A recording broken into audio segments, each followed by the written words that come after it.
Okay, am I clear to start creating a move? Okay, what do you want me to, is this a push in? Let's incorporate the spin now. Okay, okay, so before we start moving, okay, copy that. If you notice this rigging, not only does it have a launcher, it also has a spinner. So this will actually have the peppers not just going up, but also spreading out like this and spinning. And so what we just tested the straight launch. At this point, we're gonna test now the next step. Everything's done step by step. You don't just wanna run the move as you go because you're not gonna be able to fix anything. So we kind of build this little by little, this is what you're seeing right now. So we built, the first time we tested upwards, now we're gonna test up and spin, and then we're gonna start, pushing the robot in. Okay, Phantom ready? SFX ready. Okay, robot ready, here we go. In 3, 2, 1, let's go. I didn't see much of a spin myself. You triggered and go? Never spun. Yeah, I didn't see this spinning. I'm seeing this here. Height's great. The spinning, yeah, height's great. All right, launching again. Okay, SFX ready. Phantom ready? All right, here we go. Robot ready. In 3, 2, 1, let's go. Okay, there we go. Okay. Let's see what we have here. Replay, yep, there you go. There we go. So for this one with the flying peppers, basically, we have a rig that's both spinning and shooting the peppers up in the air. So basically what that does is the peppers come up in a bunch, and then because they're spinning with centrifugal force, it kind of expands, right? I just heard from SFX, and we're still gonna chat with DP, but it sounds like probably based on the fact that the chilies are going up and expanding, instead of pushing in, it may be better to just pull out because that is becoming a cloud of chilies. If we're pushing in, we're kind of missing this whole expansion that takes place. So instead of pushing in, we're probably gonna pull back so that we go wide. So at this point, we're gonna have full of chilies here. Probably a little bit less spin, so they're a little bit more contained. Yeah. They kind of come out Yeah. really soon. Yeah. But you could even start the move down Yeah, to these and do like a whoop, yeah, I think so. So doing this, Yes. kind of like the, yeah, beautiful. I think so. yeah, play it out to the apex again. I think it was perfect. Can you play to the apex, please? Yeah, it's perfect. It's dead on. So at 300, I should be like starting to here, pull yeah. back. Okay, cool. Yep. Cool. Okay, so let me make some notes here. Yep. And make some notes here. So from there, and we actually didn't really, we knew we wanted to do a pullback.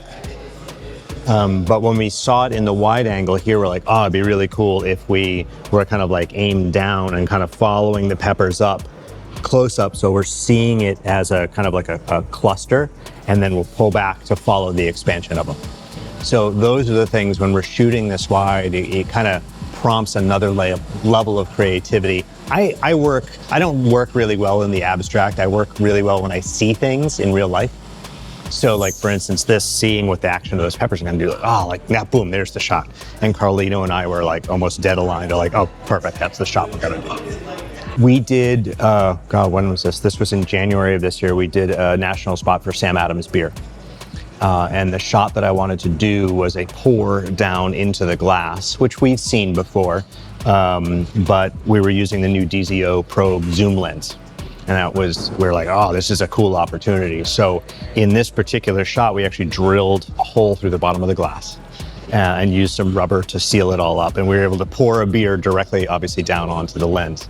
But because of this process and being able to time things out precisely, Carlito was able to time like the beer, and the beer pour was mechanized as well, controlled by the computer.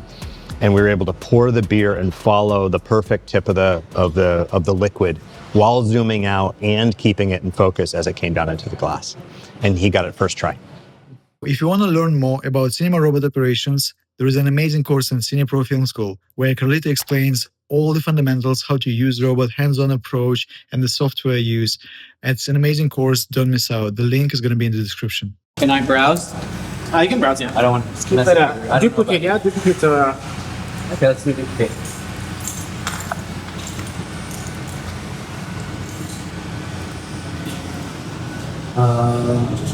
Are we at our one? Good now? We're at the 2. We're at the 2.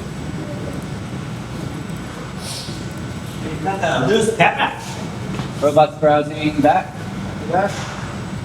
We've sort of established kind of an on-set workflow that we call protocol. So, and we have this sort of protocol that literally is a step-by-step thing that we've gone through and have it written down. And it used to get edited a lot, and now less and less as it's dialed in.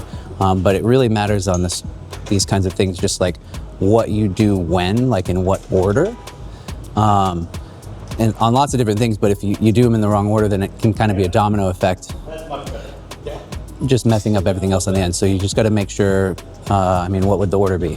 So let's say like, Just the order of events for programming each shot. so how is it like is navigation going between director, you and him? Well, so the director will give us a general idea of what he or she wants. I like to get more of like a what's the goal of this shot sort of situation, so that and then we'll work together to create a version of the move and decide together whether we like this version of the move. And generally it'd be like we want to go from this spot to this spot, an A and a B, And so what generally will happen is that first spot will look great.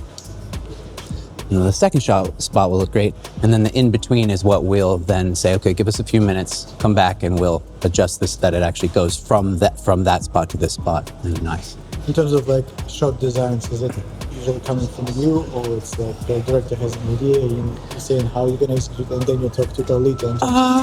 It depends on the job.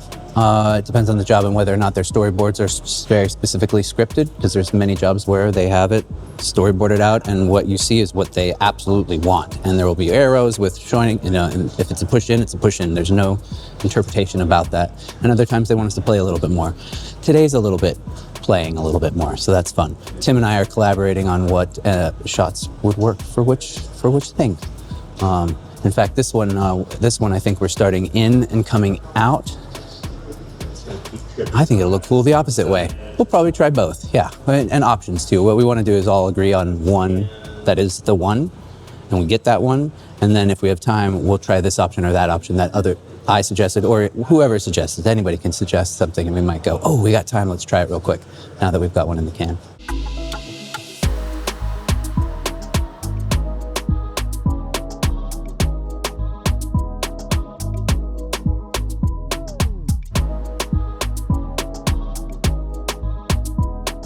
Ready. Robot will move. Fast. Okay, here we go. Robot moves in 3, 2, 1. Well, the robot can just do things that a human hand can't do, as far as moving fast and getting it in focus and repeatable each time. Because if you can, first of all, even get it to do it fast and in focus and then get it repeatable.